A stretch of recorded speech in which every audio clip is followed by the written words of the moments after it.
السلام عليكم ورحمة الله وبركاته. السلام عليكم ورحمة الله وبركاته. وعليكم السلام ورحمة الله وبركاته. الحمد لله رب العالمين، والصلاة والسلام على رسول الله وعلى آله وأصحابه أجمعين، أما بعد. Ndugu zangu Waislamu, tumshukuru Allah subhanahu wa ta'ala kutuwezesha leo kufika katika msikiti huu Masjid Al-Amin baada ya muda mrefu shawahi kufika kwa msikiti kama huu, na leo alhamdulillah Mwenyezi Mungu ametuwezesha kufika tena katika msikiti kama huu na pia tumshukuru ndugu yetu Sheikh Saad kwa juhudi anazozifanya, na yeye ndio sababu pia sisi kufika hapa na kuja kuzungumza na Waislamu na kuwakumbusha. Ndugu yetu Mwenyezi Mungu atamjazi kheri na aweke katika mizani hasanati yake na atamlipa katika juhudi za da'wa na atampa siha na afya. Leo ndugu zangu Waislamu, jambo ambalo tunataka tukumbushane na tujizungumzie ni swala la hidayah na sababu zake. Hidayah ni uongofu. Vipi Muislamu atapata uongofu? Vipi Muislamu utapata hidayah? Sababu kuna Waislamu wengi labda wanajaribu, wameona wamekosea hapa na pale, wanajaribu kushika katika njia ya sawa na kuwa na istiqama katika dini, lakini mara wanarudi nyuma, wanapotea tena, wanakosea, au wengine wanarudi kule wanapotoka. Tawana mtu anakwambia mimi Sheikh najaribu sana, lakini naona sijaweza kupata hidayah. Au mwingine ameshika njia ya hidayah kisha amerudi nyuma. Lazima kwanza tuelewe ndugu zangu Waislamu, mwenye kutoa hidayah na mwenye kuongoza ni Allah subhanahu wa ta'ala, na Allah ni jina lake, katika jina lake ni Al-Hadi. Mwenyezi Mungu ni mwenye kuongoza, ni jina lake na ni mwenye sifa ya kuongoza. Wakafa bi rabbika hadiyan wa nasira, na ametosheleza kwamba Mola wako ndio mwenye kuongoza na mwenye kunusuru. Kwa hivyo hidayah toka kwa mkono wa Allah subhanahu wa ta'ala, na yeye ndio mwenye kuongoza. Allah subhanahu wa ta'ala yuamongoza amtakaye, na Allah subhanahu wa ta'ala yuampoteza amtakaye. Na Mtume sallallahu alayhi wasallam akasema katika hadithi al-Qudsi kwamba Allah subhanahu wa ta'ala asema, ya ibadi kullukum dallun illa man hadaytuhu, kila mmoja wenu amepotea ila yule mimi ambaye niliyemuongoza. Fastahduni ahdikum, fastahduni, nitakeni mimi kuongozwa. Wewe Muislam, omba hidayah kwa Allah subhanahu wa ta'ala. Basi ukiwa ni mkweli katika kuomba hidayah, Allah subhanahu wa ta'ala ameahidi atakupa hidayah. Fastahduni ahdikum, na hili kwa kila binadamu, awe ni Muislamu asiyekuwa Muislamu. Ndio maana katika hadithi imekuja ya ibadi, enyi waja wangu wote. Mtu yoyote ambaye ataka kweli kuongoka, basi Allah subhanahu wa ta'ala yuamuongoza. Ndio taona mwingine ambaye si Muislamu akiwa yuatafuta haki kwa ukweli kabisa, Allah subhanahu wa ta'ala humuonyesha njia iko wapi, akaja akaongoka akafuata Uislamu pale ule. Kwa hivyo hidayah ipo kwa mkono ya Allah subhanahu wa ta'ala, na kuna umuhimu kwa Muislamu swala zima la kupata hidayah, sababu kila mmoja wetu anakupotea kwa sampuli yake. Hakuna binadamu ambaye amekamilika katika kufuata awamir za Allah subhanahu wa ta'ala, na hakuna yule aliyekamilika katika kujiweka mbali na makatazo ya Allah subhanahu wa ta'ala. Kila mmoja wetu anakupinda kiasi fulani, ameteleza akakosea akaenda kinyume na amri fulani ya Allah subhanahu wa ta'ala, na kuna mwingine amekosea akaingia katika kosa la Allah subhanahu wa ta'ala. Kuna yule ambaye aliozidisha madhambi, wale ambao Allah subhanahu wa ta'ala alioita ya ibadi, wale Allah subhanahu wa ta'ala akasema qul ya ibadi alladhina asrafu ala anfusikum, waambie wale waja wangu ambao walipita mipaka juu ya nafsi zao, la taqnatu min rahmat, wale ambao wamepita mipaka wamefanya madhambi sasa kwa wingi. Lakini kila mmoja wetu anakosea.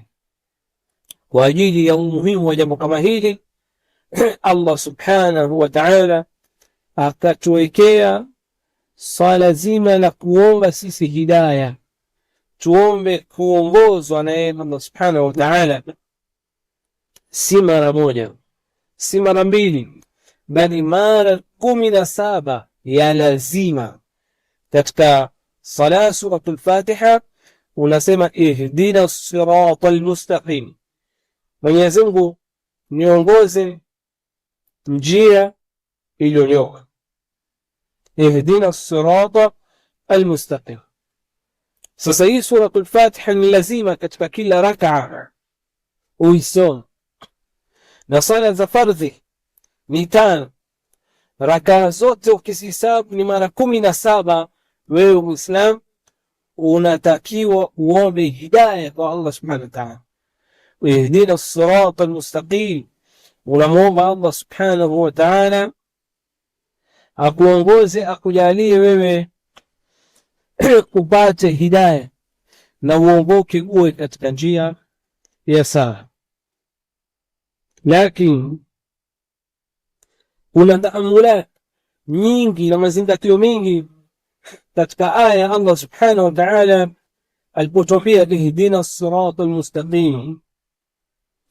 Ni Muislamu aangalie katika aya kama hii, vipi Mwenyezi Mungu subhanahu wa ta'ala ametutaka sisi tuongoke katika njia ya sawa, na tuombe tusiwe katika njia ya wale ambao waliopinda, ghairi maghdubi alaihim wala dhalin, waliokasirikiwa, sio ya wale waliokasirikiwa wala waliopotea. Waliokasirikiwa ni Mayahudi na waliopotea ni Manasara.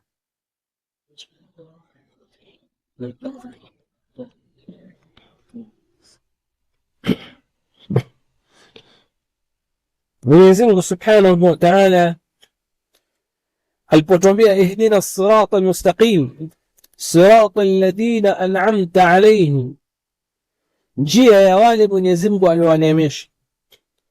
Watu gani hawa Mwenyezi Mungu aliowaneemesha? Utawapata katika aya nyingine Mwenyezi Mungu subhanahu wa ta'ala akawaeleza. Kisha Allah subhanahu wa ta'ala akasema faulaika ma'al ladhina an'ama Allahu alayhim minan nabiyina was-siddiqina wash-shuhada wa hasuna ulaika rafiqa. wale Mwenyezi Mungu aliwaneemesha katika manabii na siddiqin, wale waliofikia marhala ya siddiqiyya, waliokuwa ni wakweli kabisa, na mashahidi na wale watu wema. Sasa unaomba wewe uongozwe, upate hidayah, uwe kama wao. Lakini sababu gani zitakusaidia Muislamu upate hidayah, wewe uongoke?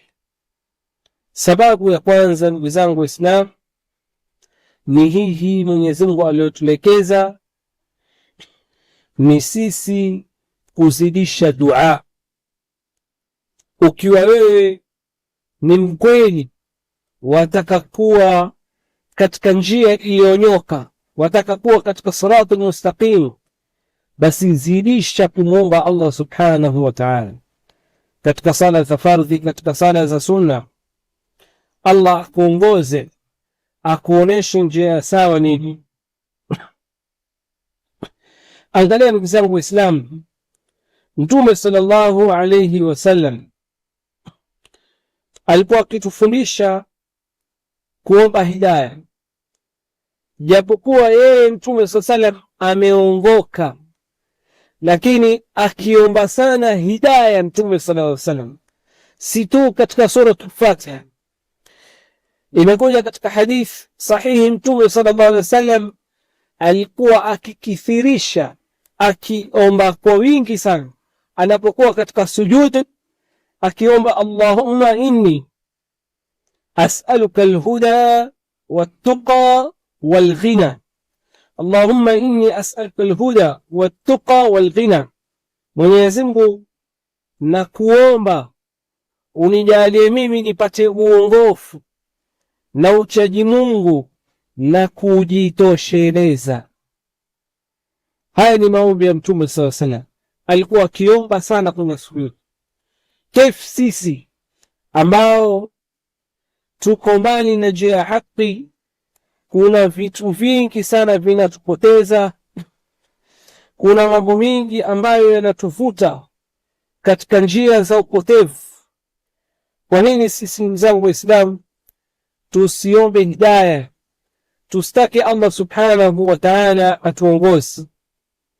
Kwa hivyo Mtume sama alikuwa akikithirisha dua kama hii na akituhimiza, na pia katika dua za Mtume sallallahu alayhi wasallam alikuwa akitufundisha baina sittatain,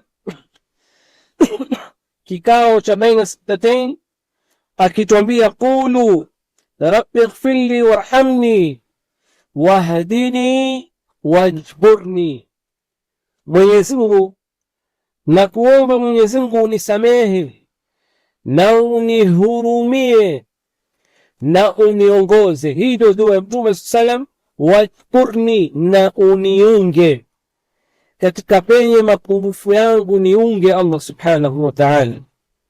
Na hii inatokamana na jina lake la Al-Jabbar. Kwa hivyo Mtume sallam akitufundisha sisi tukuomba hidayah. Ndugu yangu Muislamu, usijione wewe umefika, usijione pale ulipo ni kwamba upo tu katika njia ya haki.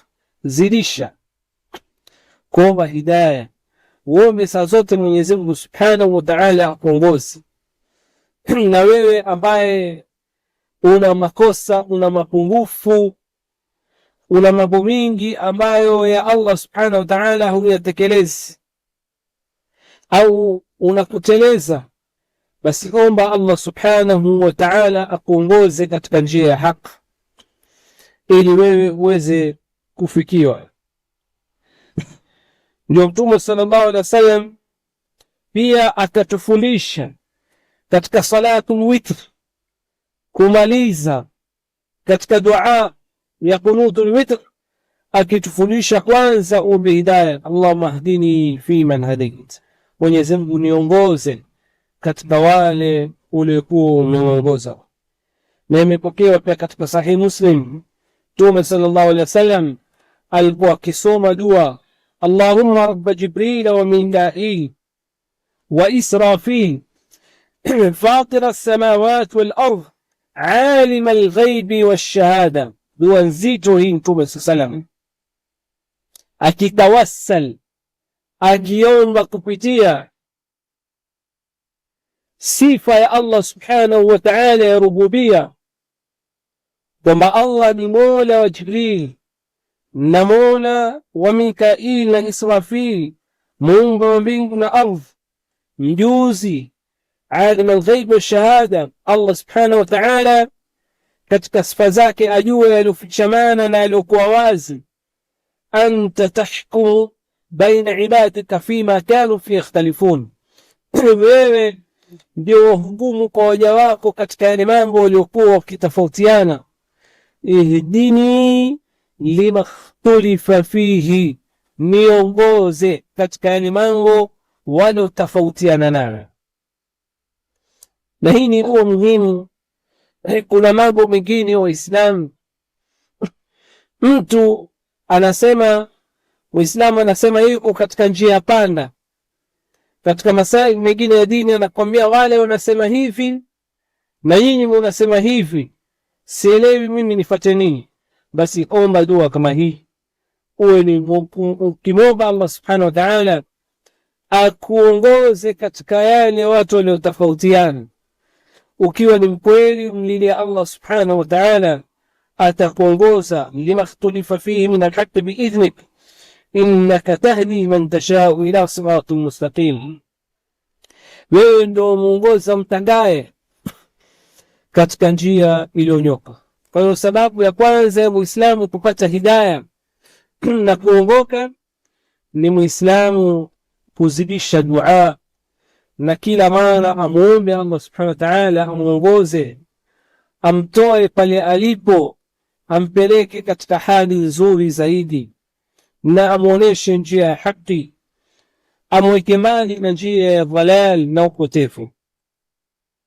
Sababu ya pili yenye kumfanya Muislamu aongoke ni al-ilm. Muislamu kuisoma dini yake na kuijua dini ya Allah subhanahu wa ta'ala. Ukiwa umeisoma dini yako ni sababu kubwa kuijua dini ya Allah subhanahu wa ta'ala na kuifuata haki.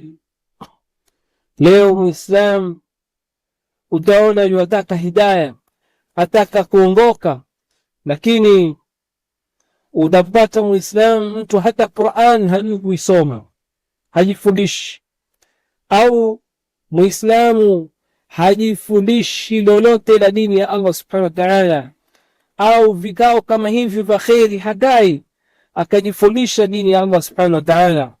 Huyo akiwa mbali katika vikao vya ilmu, basi atakuwa na sababu kubwa ya kukosa hidayah, sababu ilmu ni nur, na Allah subhanahu wa ta'ala sema waman lam yaj'alillahu lahu nur fama lahu min nur, yule ambaye Allah hakumpa mwangaza hapati kabisa.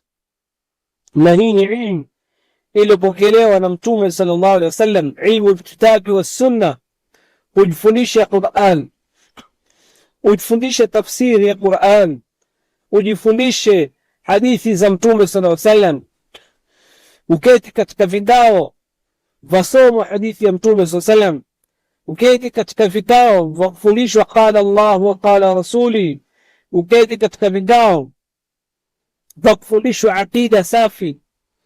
Hizi zote ni sababu za wewe Muislam kupata hidayah, sababu Allah subhanahu wa ta'ala anatuambia innama yakhsha Allah min ibadihi al-ulama.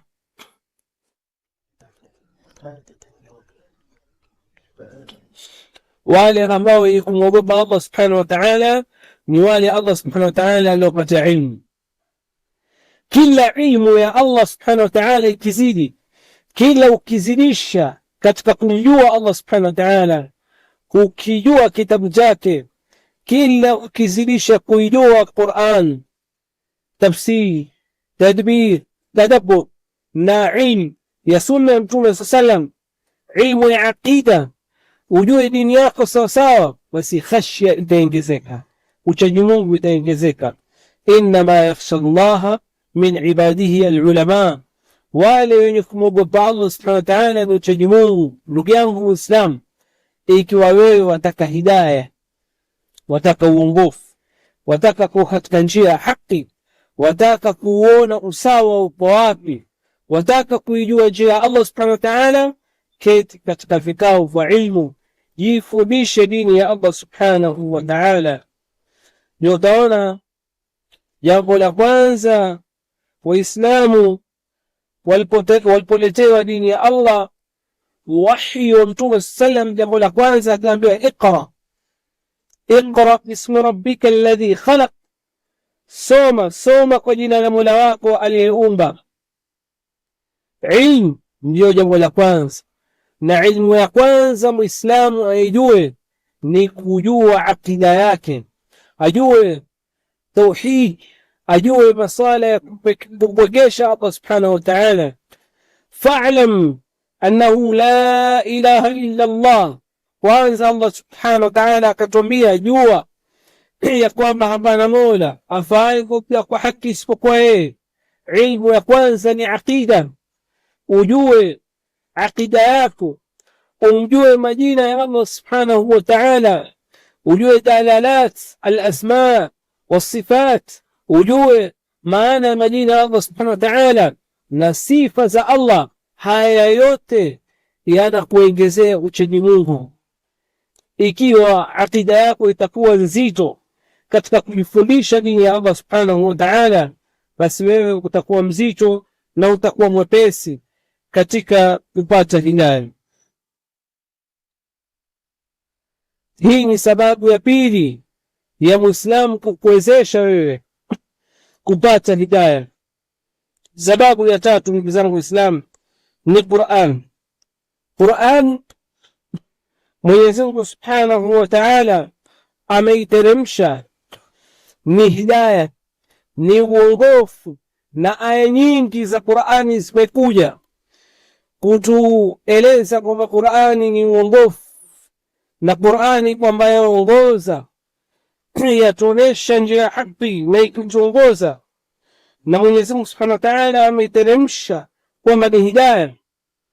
Mwenyezi Mungu subhanahu wa ta'ala akituambia shahru ramadhana alladhi unzila fihi alquran hudan linnas, mwezi wa Ramadhan ameiteremsha Qur'an yakisifu hudan linnas, uongofu wa watu wote, unakuongoza katika kumjua Mola wako.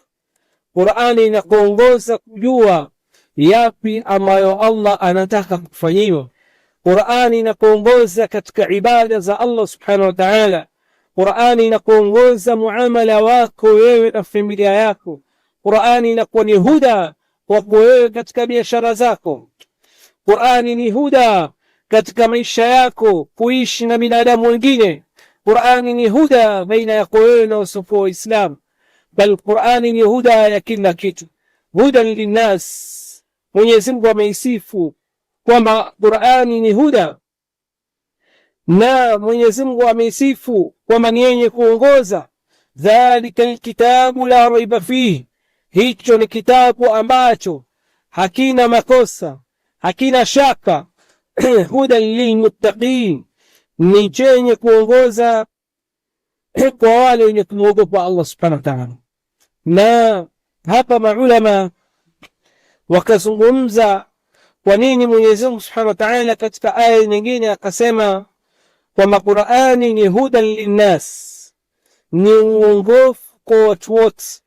Aya nyingine akasema ni uongofu kwa wachaji Mungu peke yake.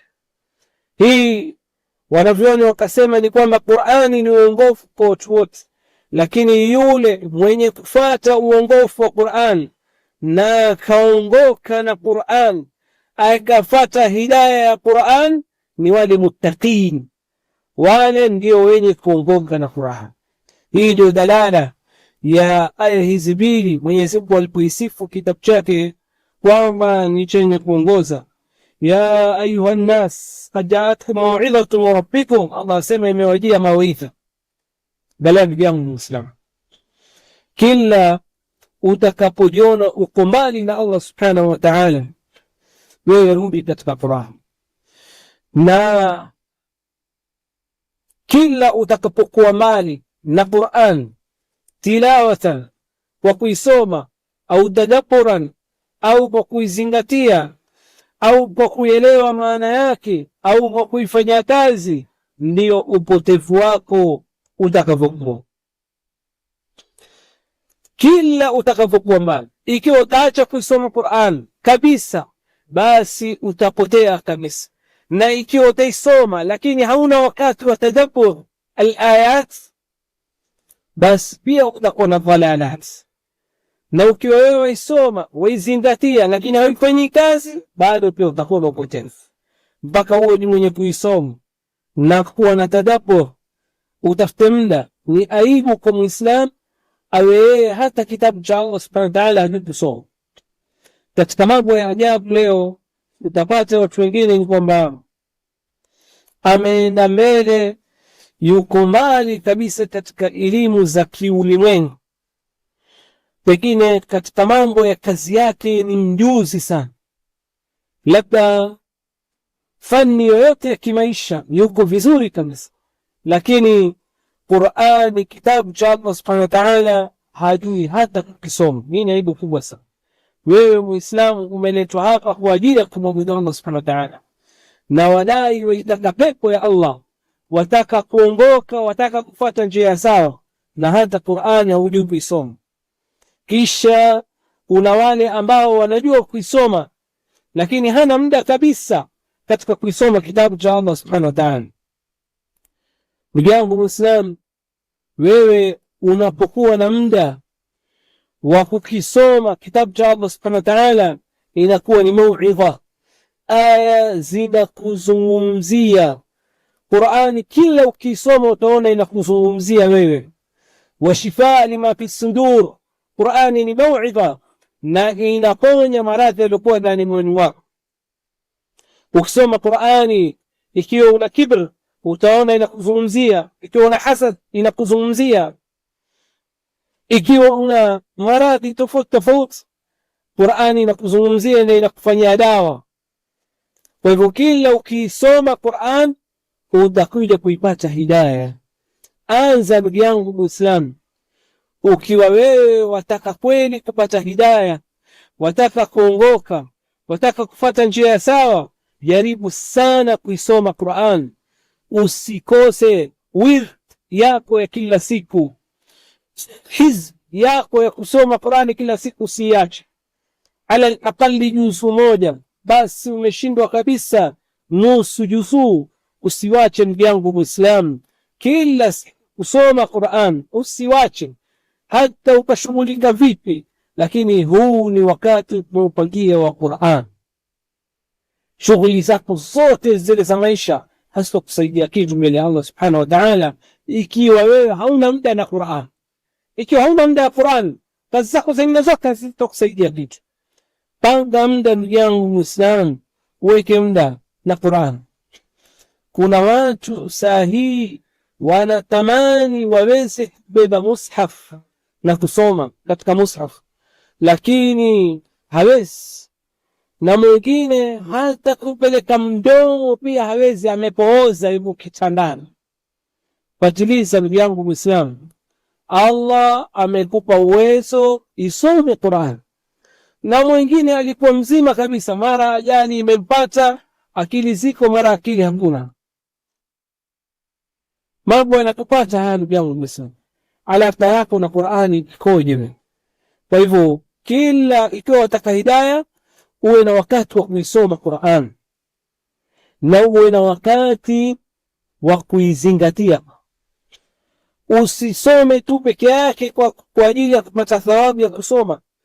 Tenga muda ndugu yangu Muislamu, wakati wa tadabbur.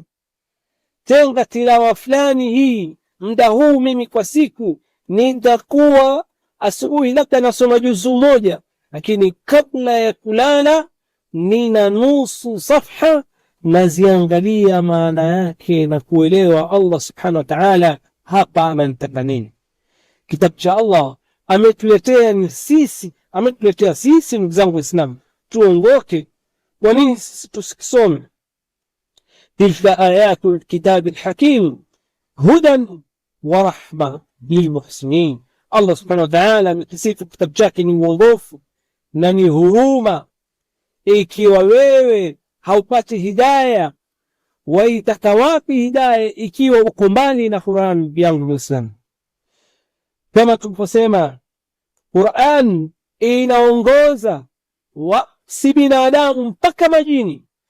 Majini hii walipokuwa na alaka nzuri na Qur'an, walikuwa wakisikiza Qur'an, pia walipata hidayah. Kefu binadamu ambaye Mwenyezi Mungu pia amekuwezesha kusoma, Allah subhanahu wa ta'ala akieleza, qul uhiya ilayya annahu istama'a nafarun min al-jinn faqalu inna sami'na qur'anan ajaba. Allah subhanahu wa ta'ala mtume sema, nimeletewa wahi ya kwamba majini walikwenda kusikiliza katika Qur'an, wakasema sisi tumesikia Qur'ani ya ajabu. Zile aya walisikiza wakawa na tadabbur. Si kama wengi katika sisi, utapata watu wanawasha Qur'an lakini hakuwasha kwa ajili ya kuzingatia wala kujaribu kuelewa.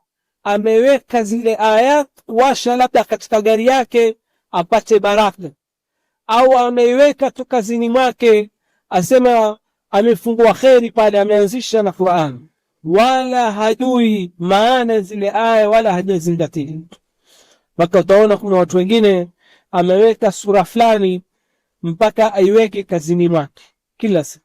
Lakini hao majini walikuja wakisikiza Qur'an wakasema inna sami'na qur'anan ajaba yahdi ila rushd.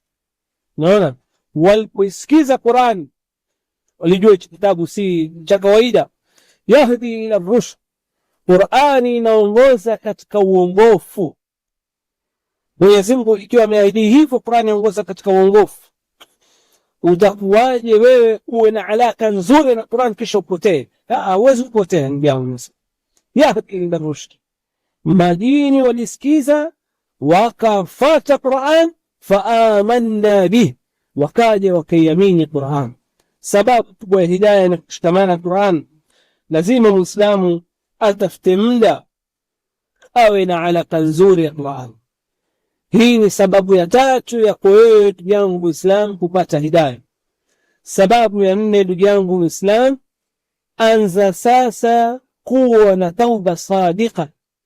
Wewe ikiwa wataka kuongoka, anza sasa kutubu kwa Allah subhanahu wa ta'ala na kuzidisha kumwomba Allah subhanahu wa ta'ala. Kama pale mwanzo tuliposema ya kwamba kila mmoja wetu ana dhalala sampuli fulani, kila mmoja wetu ana upotevu wa sampuli fulani. Tunatofautiana sampuli ya upotevu na kuzidiana. Kuna watu wamepotea sana, na lakini kila mmoja wetu ana sampuli ya dhalala na makosa. Ndio maana Allah subhanahu wa ta'ala alipozungumza khitabu ya tauba akatutaka sote, akatuambia watubu ila Allahi jami'an ayuha almu'minun la'allakum tuflihun. Tubuni kwa Allah nyote, sote sisi tutakaniwa kufanya tauba, sababu kila mmoja wetu ana upotevu wa sampuli yake. Kwa hivyo tuna haja sisi, ikiwa kweli tunataka hidayah, kurudi kwa Allah subhanahu wa ta'ala kwa ukweli na kufanya tauba na kurudi kwa Allah subhanahu wa ta'ala. Watubu ila Allahi jami'an ayuha almu'minuna la'allakum tuflihun. Na tukirudi kwa Allah subhanahu wa ta'ala kwa tauba ya kikweli iliyotimia masharti yake, ambayo ni Muislamu awe na majuto katika yale maasi. Haiwezekani wewe umewacha maasi, umewacha madhambi, lakini bado unahisi ladha ya yale madhambi. Bado lazima uwe na uchukivu wa yale maasi uliokuwa umeyafanya. Hii ni katika tauba, ujutie, wasikia kuchukia yale maasi uliokuwa umeyafanya. Kama Muislamu mathalan, mtu akiwa mzinifu, yeye akiwa amewacha zina, yatakaniwa ajutie, na kila akikumbuka yuasikia vibaya, yona vibaya. Hii ni alama ya tauba yake kwamba ni ukweli. Yona vibaya kwamba alikosea akaenda kazini, Lakini lau kama wewe kila ukikumbuka unasikia raha yale mida yaliyokupitia, basi tauba yako haikuwa ni kweli, ilikuwa ufurahikia. Kama kuna watu wengine utaona mtu amekuwa mtu mzima, yeye alikuwa pengine ni asi, labda alikuwa mzinifu mkubwa, lakini asema sasa ametubu. Lakini akipita mwanamke asema ingekuwa wakati wetu wa mabaya. Yani yeye huyu bwana hajatubu kisawasawa, ni ile dhurufu na ahwali sasa tu zimemfanya aache maasi, lakini bado ana ladha ya yale maasi, hajajutia, hajasikia uchungu, hajamchoma. Ama mu'min yanakuchoma, unasikia vibaya, wajutia, waumia, waona vibaya kwamba mimi nimemkosea Allah subhanahu wa ta'ala kwa dhambi fulani, nachukia. Hii ndio katika masharti ya tauba, uwe an-nadam. Ndio Mtume sallam haya majuto na uchukivu na kuona vibaya yote atasema an-nadam tauba, kule kujuta na kuona vibaya, hii ni tauba. Kule kwamba wewe wasikia vibaya ukakosa sala fulani kwa jamaa, wasikia vibaya kwamba ulimbosea kwa kusema urongo, wasikia vibaya dhambi fulani ulifanya, umejutia, hii ni tauba. Kwa hivyo wewe ndugu yangu Muislamu, ukitaka kupata hidayah, kwanza tubu kwa Allah subhanahu wa ta'ala kwa kujutia uliokuwa yafanya, kisha ujitoe katika yale maasi. Al-iqla'u min adh-dhanb. Wewe ikiwa wasema wataka Allah subhanahu wa ta'ala akuongoze, anza sasa kuacha, pamoja na kufuata sababu zingine tulizozitaja nyuma. Kama tulivyosema, sababu ya kwanza, zidisha dua. Mathalan, kama mtu ana matatizo ya madhambi, mathalan ya uraibu fulani, fanya dua. Pili, uwe na alaka nzuri na Qur'an. Tatu, ujiweke katika majalisi ya ilmu. Nne, uwe na tauba ya kikweli, umeacha yale makosa. Sasa wewe unataka Mwenyezi Mungu Subhanahu wa Ta'ala akusaidie uthibiti katika hali yako, hapo uzidishe hizi asbabu ambazo tulizozitaja, utaipata hidayah. Ndugu yangu Muislamu, na katika tauba wewe usiazimie kurudia, usiazimie kabisa kurudia. Watu wengine huyawacha madhambi kisha akajipangia ya kwamba wacha, nimewacha muda mrefu, tarudia kidogo kisha nitaacha tena. Hii tauba hii bado hainakuwa tauba ya sawa. Na kwa ajili ya makosa kama haya ndio maana Mtume sallallahu alaihi wasallam alikuwa akitufundisha kuzidisha istighfar. Angalia Mtume sallallahu alaihi wasallam alikuwa akiishi maisha yake na kumwomba Allah subhanahu wa ta'ala msamaha.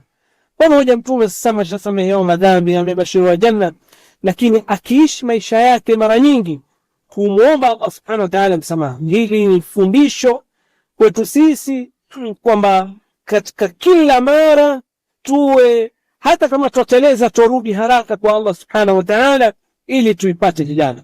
Mtume sallallahu alaihi wasallam akimaliza sala ya jamaa akileta istighfar, astaghfirullah astaghfirullah astaghfirullah, sababu labda kuna taksir ndani ya sala.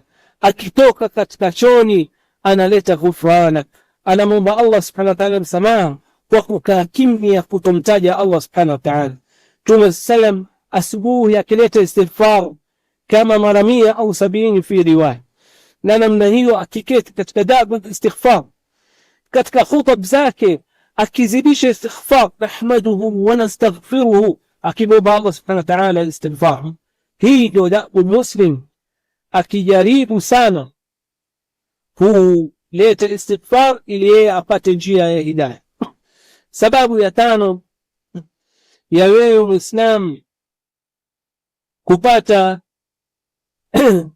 hidayah ni kumfuata Mtume sallallahu alayhi wasallam. Allah subhanahu wa ta'ala amemleta Mtume sallallahu alayhi wasallam, laqad kana lakum fi rasulillahi uswatun hasanah. Mtume sallallahu alayhi wasallam amekuwa kwetu sisi ni mfano mwema, amekuwa kwetu sisi ni mfano wenu. Sasa Mtume sallallahu alaihi wasallam, kila taa yetu sisi kwa Mtume sallallahu alaihi wasallam ikiongezeka, sisi hidayah tutaipata, utaongoka. Ukijaribu kuwa na akida yako safi kama ya Mtume sallallahu alaihi wasallam, ibada zako ziwe kama yeye Mtume sallallahu alaihi wasallam, uhakikishe waswali kama Mtume sallallahu alaihi wasallam, muamala wako na watu, tabia zako ziwe kama yeye Mtume sallallahu alaihi wasallam, na maisha yako yote ujaribu umweke Mtume sallallahu alaihi wasallam mbele ya macho, awe ni uswa kwako wewe, basi wewe utapata hidayah. Allah hilo ameliahidi akisema, wa in tuti'uhu tahtadu, lau kama nyinyi mtamfanyia taa, mumsikilize Mtume sallallahu alaihi wasallam, in shartiya, jawabu sharti, tahtadu, mutaipata hidayah. Lau kama itapatikaniwa fi'lu shart, taa ya Mtume sallallahu alaihi wasallam sawa sawa, nyinyi mwamsikiliza Mtume sallallahu alaihi wasallam fil manshati wal makra, katika mambo ambayo tuna uchangamfu nayo na mambo tuna usito nayo. Kuna mambo mengine sisi tuyapenda na kuna mambo mengine nafsi zetu hayatuyapendi, na ni mingi, sababu pepo ya Allah subhanahu wa ta'ala imezungukwa na mambo ya machukifu, nafsi zetu haipendi. Unaamka alfajiri, tena kama hapa Nairobi baridi, unatoka unachukua udhu unaenda kusali salatu alfajiri kwa jamaa, unafunga Ramadhani, unawacha chakula, unajiepusha na muharramat, nafsi inakuvutia. Haya ni Mtume sallallahu alayhi wasallam, huffatil jannatu bil makari wa huffatin nar bil shahawat. Kwa hivyo nafsi haipendi, lakini unapambana nayo. Sasa wewe ukijitahidi, kila ukijaribu kufuata taa ya Mtume sallallahu alayhi wasallam, ukimsikiliza na ukawa na taa ya Mtume sallallahu alayhi wasallam bila ya kutofautisha.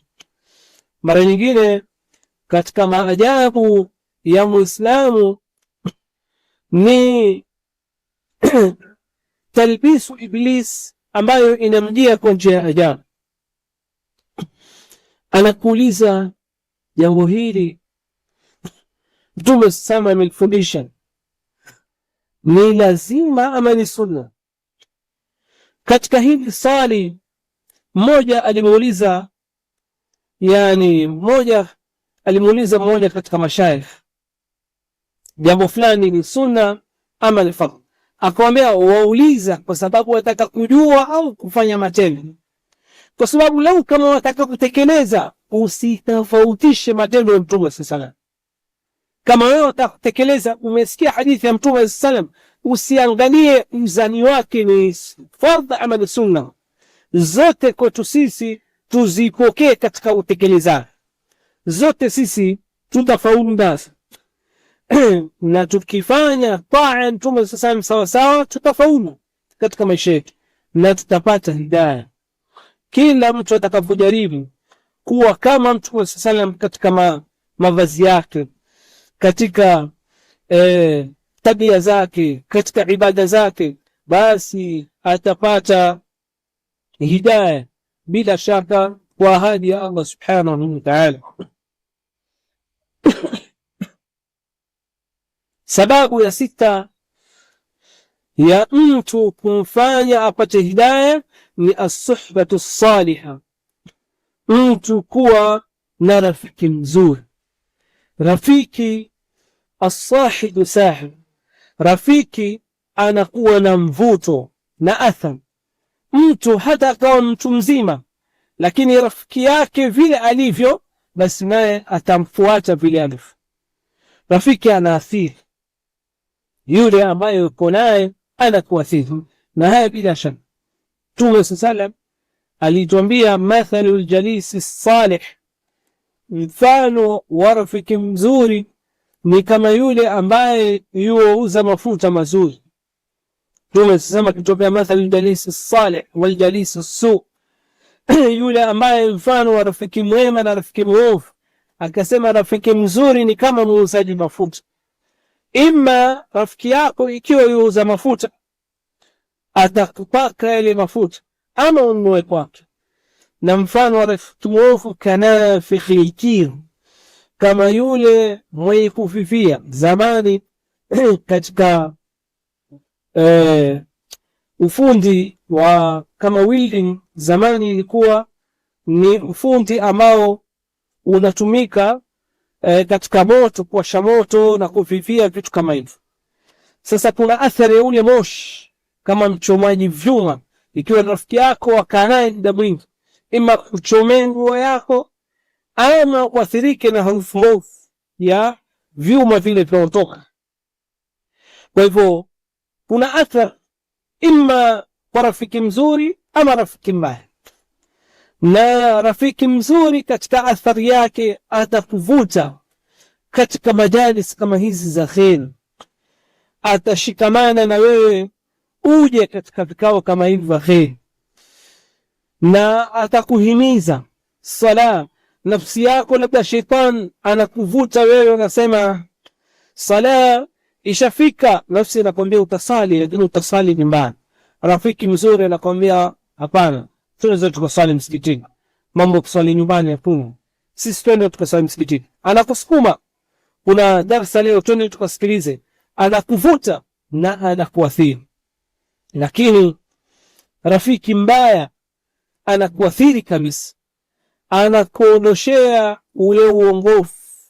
Sababu ya wewe kupotea ni kupata rafiki mbaya, akakuvuta kabisa. Wangapi watu walibua hawatumii uraibu wote, wameanza uraibu na wakaathirika, wakapotea pabaya kabisa, wakawa uraibu wakubwa, sababu ni marafiki zao. Na wengi wa vijana wamepotea kwa sababu ya nini? Marafiki wamewaathiri. Kwa hivyo rafiki ima kuathiri vizuri uje katika janib ya khair, ama akuathiri vibaya. Na wanavyoni wakasema katika athar ya rafiki mzuri ni al-i'ana ala ta'at. Anakusaidia rafiki mzuri, akusaidia katika mambo ya taa, akulekeze. Kuna majlis ya ilmu pale, twende tukahudhurie. Ama awe qudwatun hasana, anakuwa rafiki mzuri, ni mfano mwema, wewe unaathirika naye. Muonekano wake, ikiwa rafiki yako ni mzuri, tabia yake ni nzuri, basi wewe unaathirika naye, anakuwa ni mfano mzuri kwa wewe. Unajaribu na wewe kumwiga uwe kama yeye. Pia rafiki mzuri inakuwa atanafus fi khairat, anakuletea mashindano katika mambo ya khair. Unajaribu wewe uwe kama yeye. Ukiwa unamwona rafiki yako anasoma Qur'an, wewe mmekuja naye msikitini na yeye anasoma Qur'an, hautaki kumwacha, hawezi ukatoka, wewe unashindana, unachukua mushaf na wewe tayari unaketi chini unasoma. Hata kama ilikuwa mwanzo labda hutaki kusoma, wasema ngoja usome kidogo kitambo yeye amalize twende zetu, lakini unabidi unakaa kwa sababu ya rafiki yako. Mwisho wake unaanza kushindana, unaanza kuuliza ukitaka kusoma umaliza kama kiasi gani? Mimi namaliza juzuu, wasema mimi zaidi ya juzuu 2 nitamaliza. Mnakuwa na mashindano. Ukipata rafiki mzuri anasababisha atanafus, mashindano katika mambo ya khair.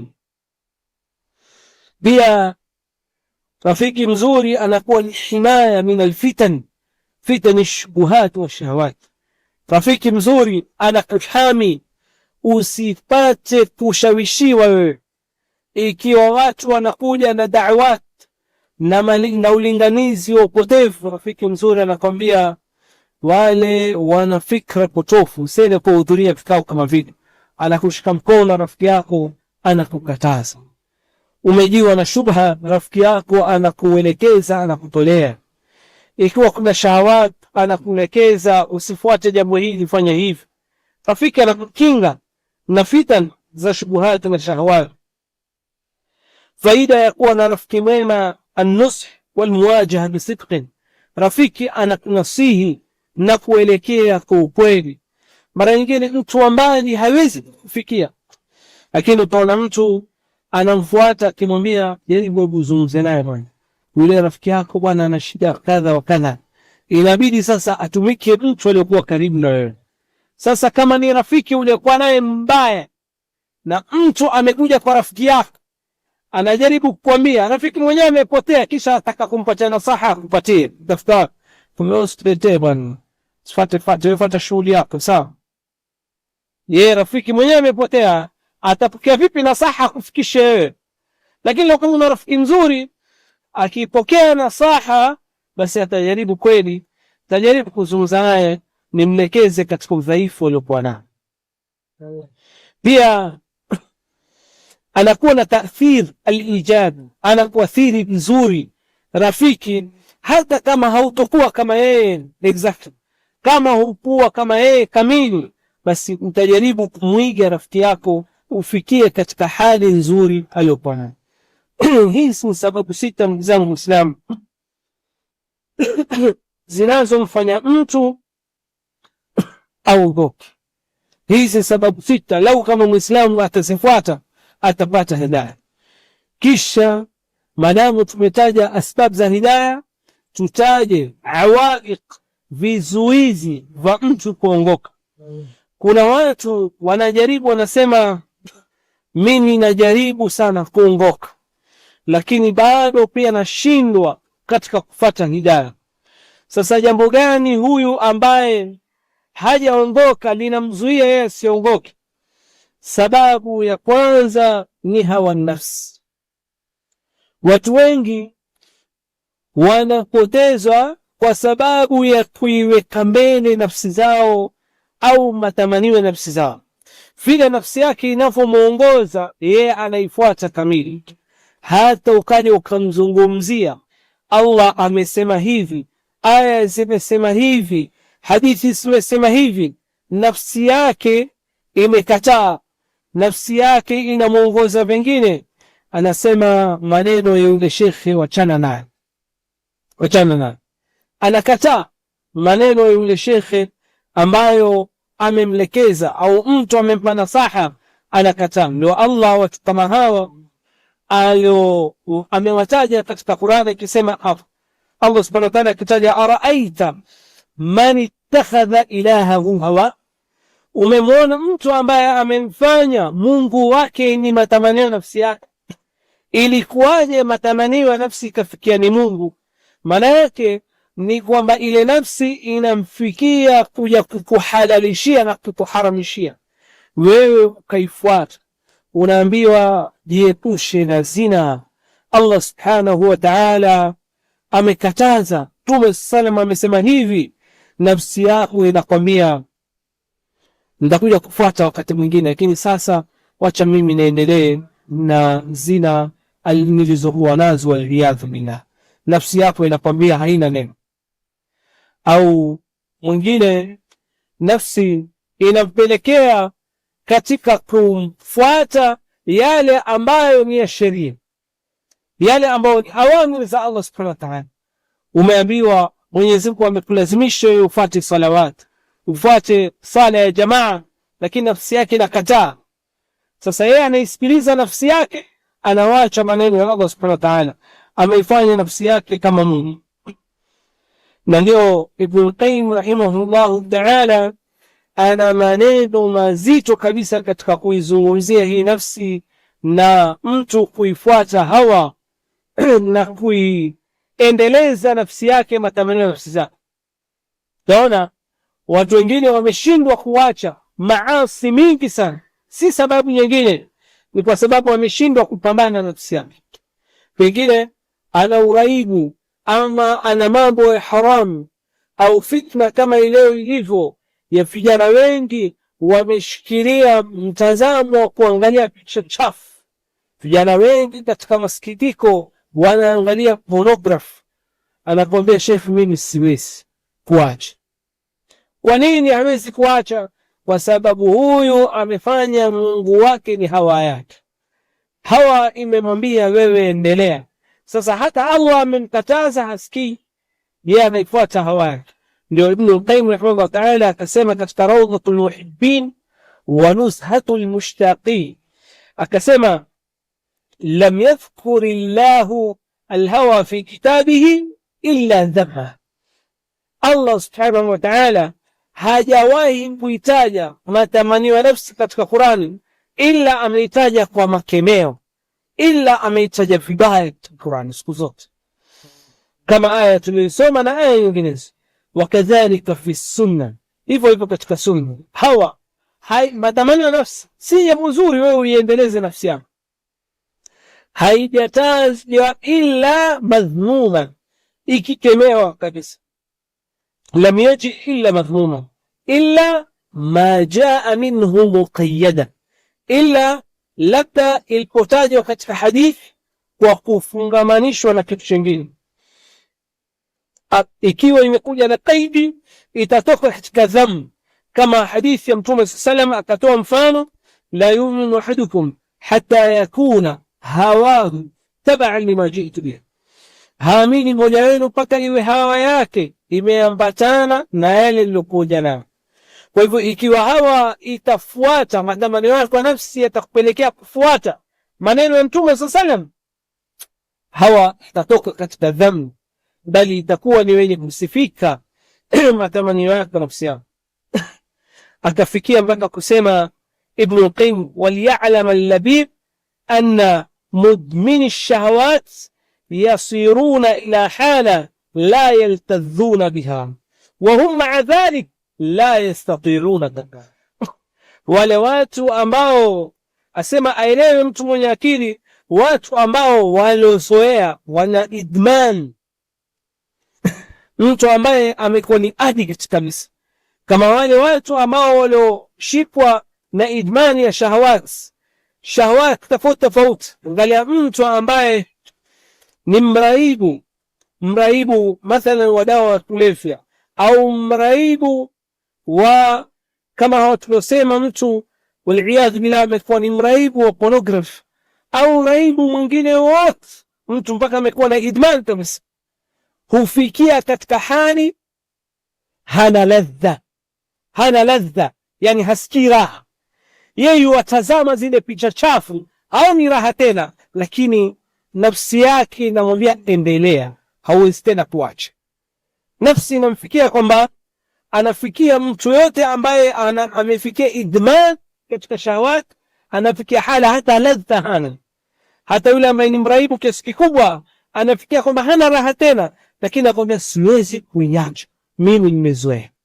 Hivi ndio maulama walivyoeleza mtu anayefuata hawa yake, yasiruna ila hala la yaltadhuna biha, au naraha wa hum ma'a dhalika la yastati'una tarkaha li'annaha qad sarat indahum bimanzilati al-'aysh alladhi la budda minhu, imefikia ni kama maisha yake, hawezi kuachana nayo. Haya ndio maneno ya Ibn al-Qayyim rahimahullah ta'ala. Sababu ya pili, mtu asiongoke, yenye kumzuia mtu yuko katika mambo ya upotevu, kama wale watu ambao mtu amezama na mambo ya uzushi, mtu amezama na bid'a, amezama na mambo ya uzushi, labda na mambo ya ushirikina na mambo ya kiajabu ajabu, hawezi kuacha. Sababu kubwa ya maasi kama haya na mengineo ni atamassuk, ni kwamba mtu ameshikamana bitaqalid wa ada wal aba, na maneno ya wazee. Mtu sababu kubwa ya kwamba haongoki, basi afuata wale wazee wake vile walivyo. Utatuambia nini bwana? Sisi kutoka babu zetu mambo hayo walikuwa wakiyafanya, au sisi ule unaambia bwana mazungumzo ya kweli, lakini kwetu sisi tuwafanya hivi. Watu wengi wana ada ambazo haziendani na Uislamu, lakini bado wanashikamana nazo kwa sababu ni ada za kwao, au mambo ya uzushi ya kutoka kwa wazee wao, kwa hivyo hata kuacha. Ndio sababu kama wale kufaru Quraish wengine walikuwa wameshikamana na upotevu na wakawa hawataki kuyawacha yale yao. Sababu gani? Wasema hii ni dini ya wazee waliokuwa nayo wazee wetu, na hii ni hali ya wingi waliokuwa katika upotevu, kama Allah alivyoeleza, wa idha qila lahum ittabi'u ma anzalallah, wakiambiwa fuateni yale ya Allah aliyoteremsha, wakisema nini? Qalu bal nattabi' ma alfaina alayhi aba'ana, bwana sikizeni, sisi twafuata tuliowazoea nayo wazee wetu. Wazee wetu siku zote wanatuletea mambo haya, tumerithi kutoka kwa mababu wangapi. Nyinyi vijana wa sasa mje kutuambia mambo haya hayafai, haiwezekani. Sisi tuwezi kufuata mambo yenu bwana. Sisi tufuata mambo ya wazee wetu, ada hizi ziko kwetu, mitindo haya hapo kwetu hatuwezi kuacha. Hii ni sababu kubwa ya Muislamu kumpoteza. Ndio Ibn Qayyim rahimahullah ta'ala katika haya akasema fa inna akthara ahla al-batil inma dakhala alayhi al-batil min taqlid al-aba'i wal-aslaf. Wengi wa watu wapotevu batil iliwaingia kwa sababu ya kufuata ada za wazee na kuwafuata watu waliotangulia. Mtu amfuata kutoka wazee wao, kuna ada fulani, hata kama ni za ushirikina, wewe umwambia mambo haya ya kupeleka ushirikina, akwambia kutoka hivyo sisi bado tunayo na hatuwezi kuyawacha. Hatuyawacha kabisa. Haya mambo tuliyapata kutoka baba zetu na babu zetu, mila yetu, ukoo wetu, tutafanya hivyo sisi. Ibn Taymiyyah rahimahullah ta'ala akasema kukemea jambo kama hili, laysa li ahadin an yansiba lil umma shakhsan yad'u ila tariqatihi wa yuwali wa yuadi alayha ghayra nabii sallallahu. Muislamu sio sawa wewe uweke kwamba wazee wenu ndio hoja. Sio hoja kwamba useme wazee wetu, baba zetu, au umweke mtu fulani kwamba mtu ambaye walingania katika njia yake ufanye mualat na muadat kwa hilo, isipokuwa Mtume sasa. Sisi kwetu sisi hatuwezi kumfuata mwingine isipokuwa Mtume sallallahu alaihi wasallam, kama maneno alivyosema katika Dar'u Ta'arud al-Aql wal-Naql. Na Abdullah ibn Mas'ud akasema la yakun ahadukum imma, asiwe mmoja wenu imma. Imma ni yule mtu ambaye yuko kama bendera. Bendera tutasema Kiswahili afuata upepo. Yeye hasikilizi, hataki kufuata, wampa aya na hadithi, ukimaliza kwamba ushamaliza, yuko pale pale, hata kufuata. Yeye umemaliza aya, hadithi, maneno na vioni, yuko pale pale. Yeye wafuata watu wake, wakienda left atakwenda left, wakienda right wameenda right. Yuko imma. Usiwe imma mtu ambaye wapelekwa na upepo, kama Abdullah bin Mas'ud asema yaqulu ana ma'a an-nas, mimi niko na watu, in ihtadait, watu wakiongoka mimi nitaongoka, wa in dallu, law kama wao watapotea, dhalaltu, mimi pia nitapotea na wao. Kwa hivyo usiwe imma mtu ambaye watu wakiongoka wewe utaongoka, watu wakipotea na wewe unasema tutakuwa tuko wengi motoni. Kama mmoja wali'iyadhu billah aambiwa jambo hili Allah subhanahu wa ta'ala hampendi, Mtume sama amelikataza, asema sisi na wazee wetu na baba zetu wote wapo tukifanya. Ambiwa lakini Mwenyezi Mungu amekataza, asema hakuna shida, basi tutakuwa wengi motoni. Waliyadhu. Haya maneno mabovu kabisa. Muislamu hafai kuwa namna hii, kuwa imma. Wewe simamisha akili yako, uangalie unayoambiwa, je, amejengewa juu misingi gani? Qala Allah wa qala rasuluhu. Ikiwa maneno yamethibiti sawa sawa, basi Muislamu mfuata, wala usiwe mpotevu. Nani katika njia kubwa za shetani hizi anazozitumia katika kupoteza watu ni kwamba wewe amekupelekea, kama wewe usipofuata lela wazee, kama umewakosea heshima, ni kama umewavunja ada za wazee wako.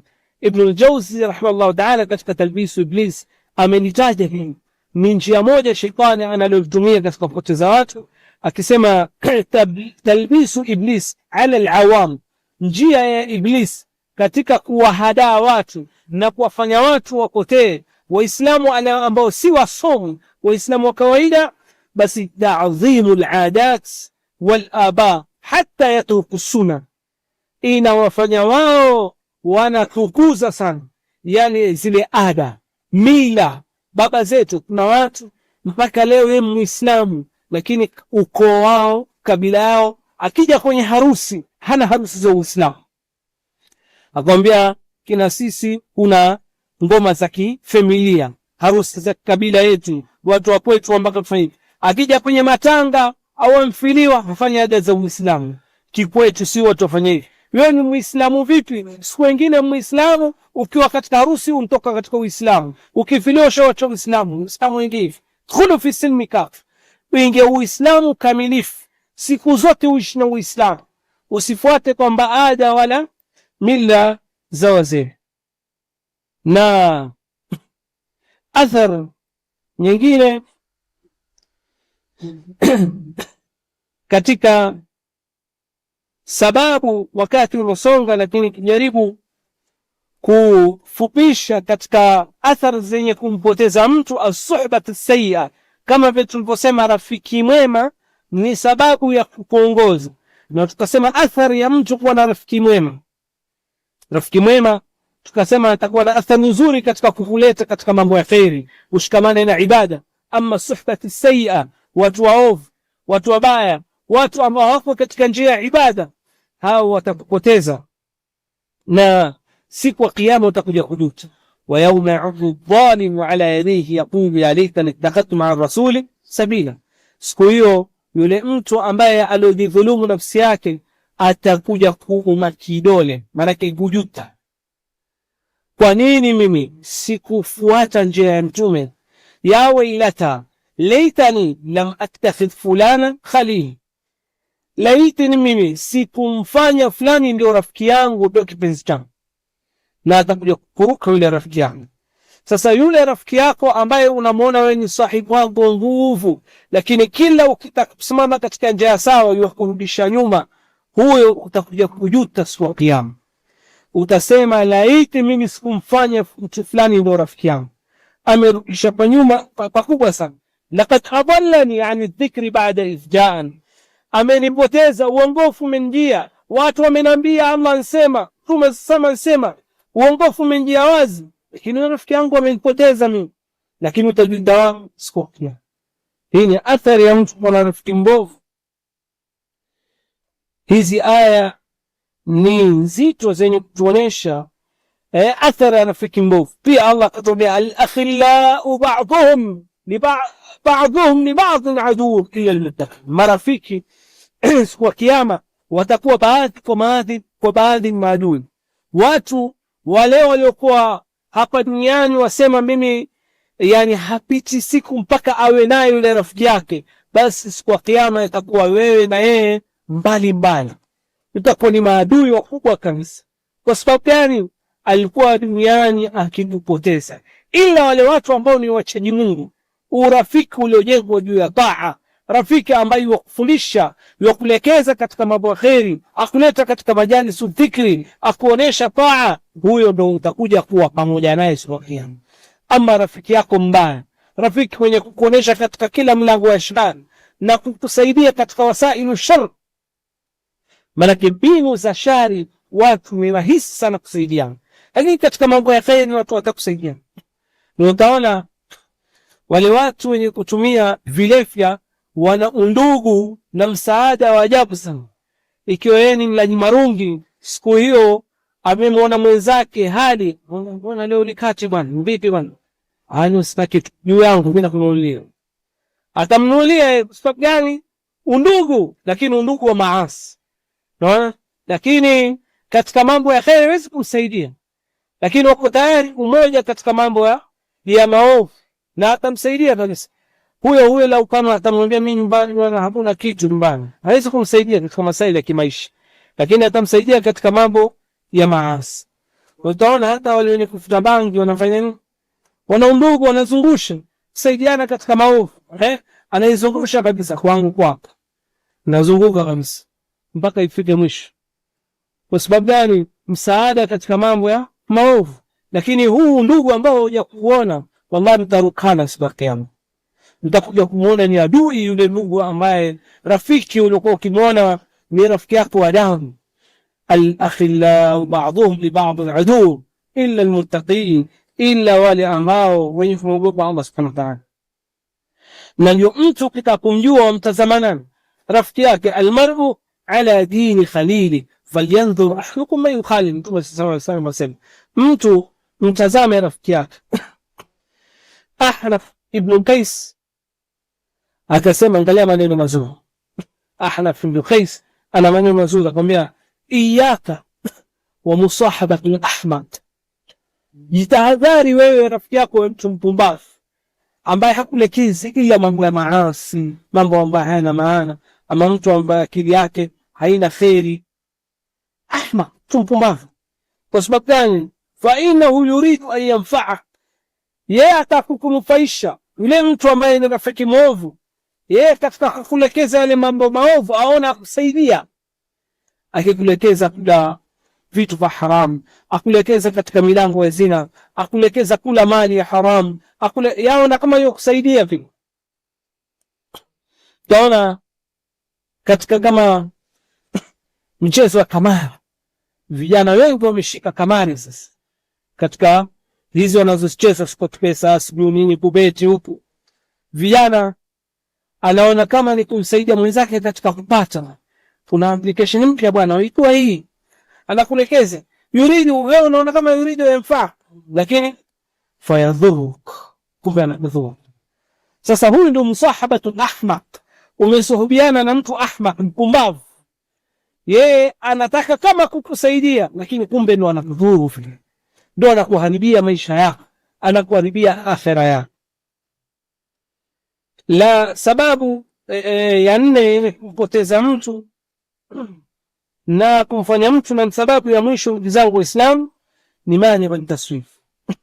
Wengi wa Waislamu wanataka kuongoka, lakini kila mara wasema nini? Nitaanza kesho. Huenda labda ameketi katika majlis kama hii, anasikia mazungumzo ni matamu kabisa, anapewa mazungumzo mazuri kabisa, anaelezwa maneno matamu kabisa, basi anasema mimi nitayawacha, lakini mpaka nifike umri fulani. Saa hii kama vijana wengi wanasema nini? Saa hii ni wakati wa kufanya nini? Wa kustarehe. Vijana wengi wanaona halsha. Kwa hiyo tukatize na adhan, inshallah tutaendelea.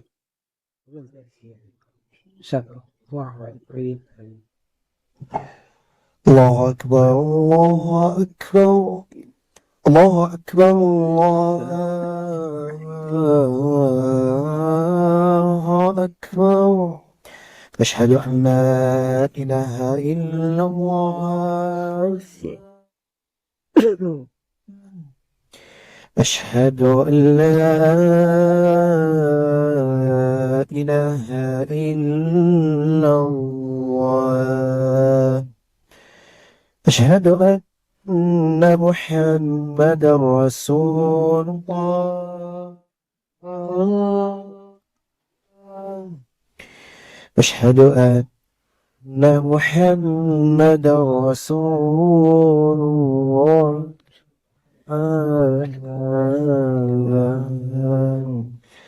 حي على الصلاة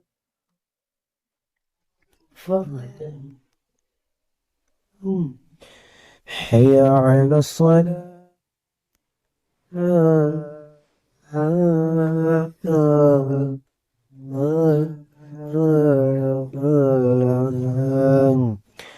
حي على الفلاح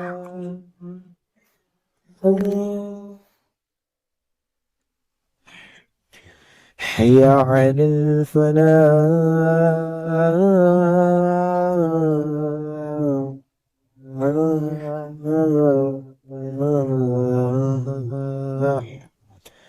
الله أكبر الله أكبر لا إله إلا الله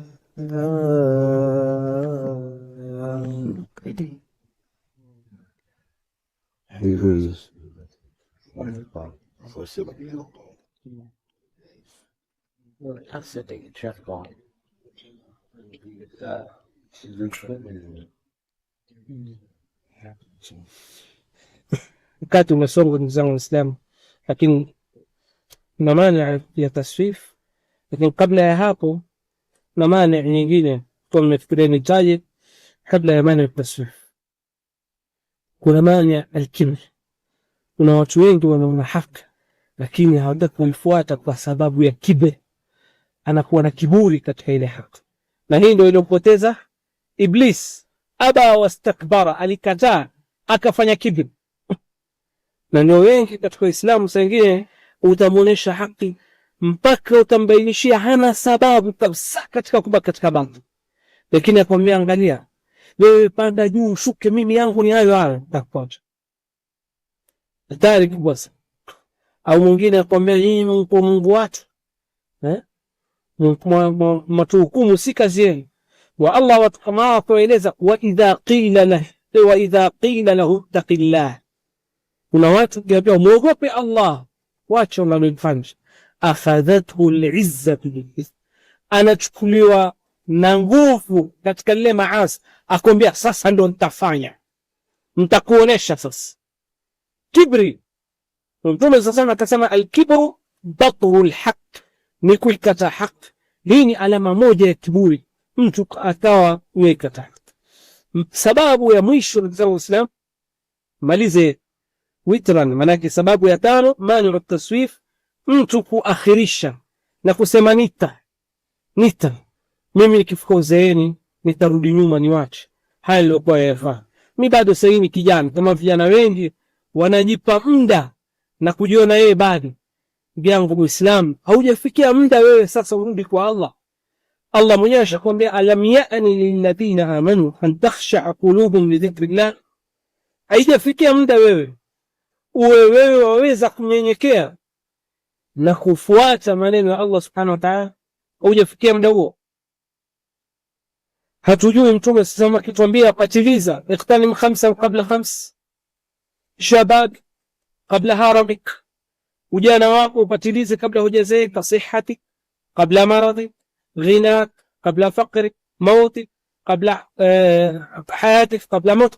Mambo kama Mtume sasa akituambia utajiri wako kabla hujakuwa fukara, uko na uhai, patiliza. Ibn al-Jawzi rahimahullah ta'ala atuambia, at-taswifu min a'zami jundi iblis,